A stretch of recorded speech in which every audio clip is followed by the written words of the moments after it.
Game Changers is proudly brought to you by Paratus. Limiting potential is not an option. Think big. Always prepared. Paratus.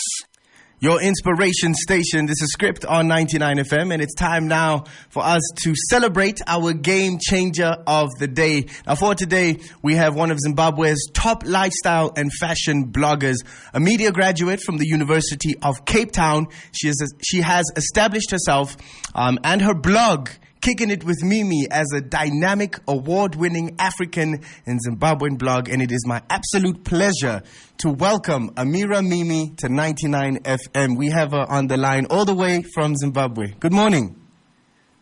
Morning, Script. Thank you. It's a pleasure and a privilege to be on your platform today. What an introduction. But I think I'm most excited to be on Namibian radio for the first time. Welcome. Unfortunately, the climate that we're in, you can't pull up to Namibia. So this is the least we could do to catch up with you and everything that you've been doing. But I want to kickstart with just who you are. Give us a brief introduction into the world of Ameera Mimi. Awesome. So I think, I'm really just passionate about African lifestyle. It's been one of the things I think over the past, 8 to 10 years that has grown in terms of my interest. So travel, fashion, beauty, those are really the key areas that I focus on. And, I've had the privilege, over the past few years to really be able to travel the continent. More recently with the COVID pandemic, of course, it's affected the ability to travel to the different countries. But, we're still producing content. Mm-hmm. We're still passionate. We're still optimistic for the future.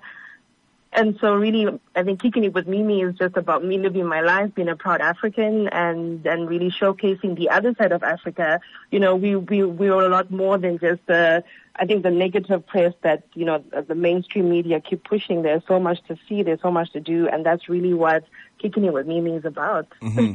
Now, how did you get into blogging and content creation as a career? So it's quite interesting. When I was at UCT, blogging was really kind of the new thing. And when you think about, where digital media was 10 years ago, I think Instagram had literally just launched, and we're now in a space where there's TikTok and all these different platforms that we get to consume content. But really for me, it's something that I stumbled on, being a media student at the time.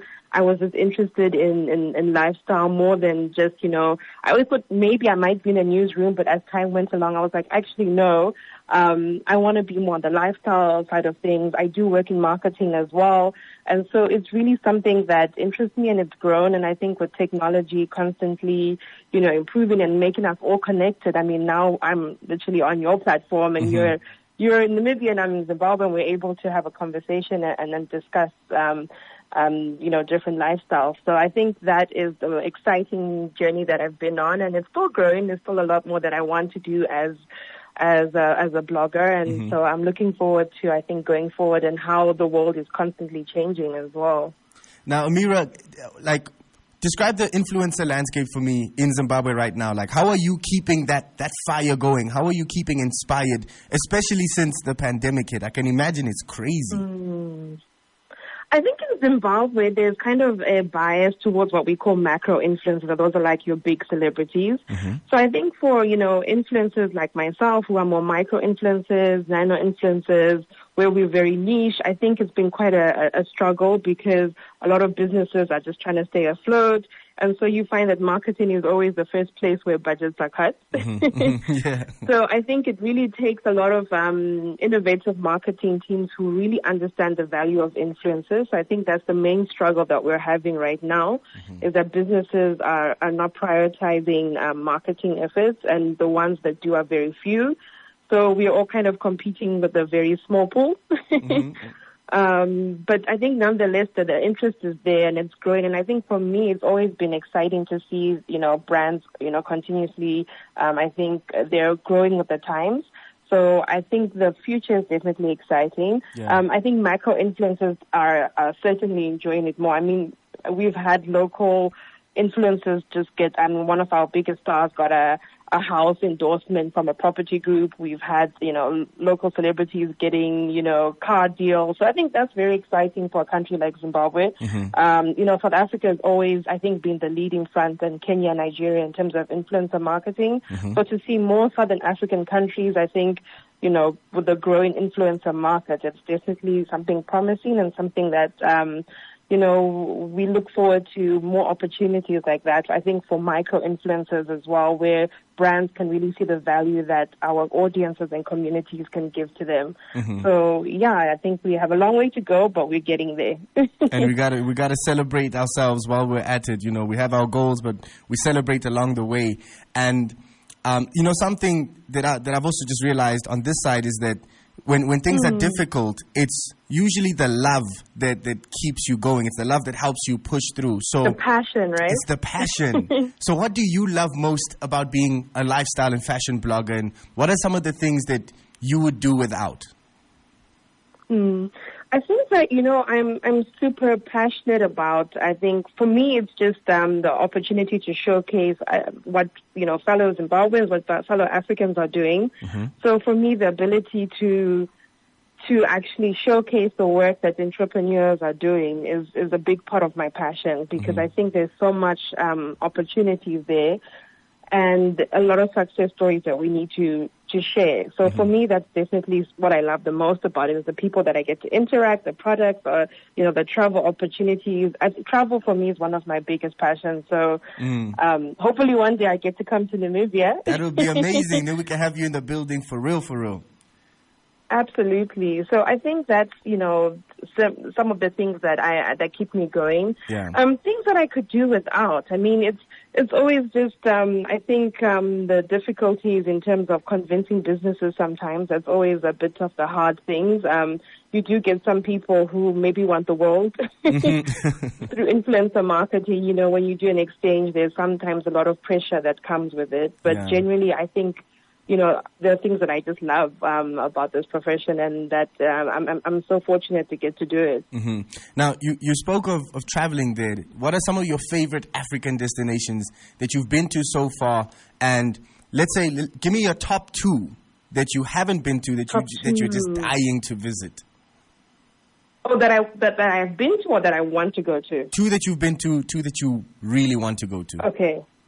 So two that I've been to, I love Tanzania. I had the opportunity to go there, and I think it's just one of those countries that have a bit of everything. So they have the Zanzibar experience. They also have Kilimanjaro, so if you want that, if you want to go to the Serengeti. So Tanzania is definitely up there. There's a whole lot of things you can do. And I was fortunate to go to Mauritius, and, island experiences for me are a big must. And then I think I would love to go to a North African country. I haven't been to like an Egypt or Morocco. So I think for me that would be very exciting. And then, of course, I mean, how could Namibia not be my second I'm just happy. most sought out of country that I want to travel? I'm just happy we made the cut, No, absolutely. I would love to come through. And, I actually had a flatmate when I was in my final year, and she lives in Namibia. So I always say I would love to come back and, come there for the first time, and just enjoy it. Yeah, no, when things are back to normal, please, with open arms, we will accept you. Ameera, finally, what are you looking forward to in this last half of the year? What are some exciting things that maybe you have planned, if not for the last half of this year, maybe when things do come back to some sense of normality, where can we catch up with Kicking It with Mimi to catch the next experience? Yeah. I mean, for me, definitely the first thing is we all just want to make it to the third wave. We're all going through a really tough time now. So I think just being healthy for me is like even just an achievement to see 2022. But I mean, I'm turning 30 this year, which for me is like a bit scary, but I'm looking forward to it. So I have a little bit of a holiday, experience in December that I'm planning, and so I'm hoping to do some awesome travel around December. And if borders open up, I would love to actually fly out and be able to do a regional trip. I don't think I'm quite looking to do international yet, but I would love to to travel regionally and just really plan for 2022. I think now that there's vaccinations, everyone is trying to be positive that maybe travel will be better next year. Yeah. We'll be better prepared for that. So I think that's really just where my mindset is planning going forward and hoping that we can actually, travel and be able to do that with more ease. Mm-hmm. And where can we catch up with you and Kicking It with Mimi? Awesome. So kickingitwithmimi.com is my website, and it has all the links to my YouTube channel, to my Instagram, Facebook, and Twitter. So I think go to my website and you can see all the links and we can definitely connect. And I would love if anybody is listening today to just, drop me a message and say, hey, let's connect. That would be exciting. Awesome. Well, thank you so much for taking the time and just giving us, a little peek into your world. We will be catching up with you. And today you're our game changer of the day.